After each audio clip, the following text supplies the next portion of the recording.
ভারতে তো Hero Splendor flex fuel launch হয়ে গেল, কিন্তু আমাদের বাংলাদেশে যদি এই টেকনোলজি চলে আসে তবে কি আমাদের পকেটের টাকা বাঁচবে নাকি বাইক গ্যারেজে পড়ে থাকবে?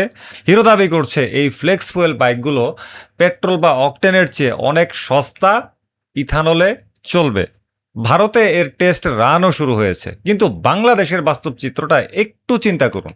আমাদের দেশে এখনও আমরা সব পাম্পে 10% ইথানল মিশ্রিত ফুয়েল বা ই10ই সঠিকভাবে নিশ্চিত করতে পারিনি। সেখানে 85% ইথানল বা E85 ফুয়েল স্টেশন তো আমাদের দেশে স্রেফ একটা কল্পবিজ্ঞানের মতো।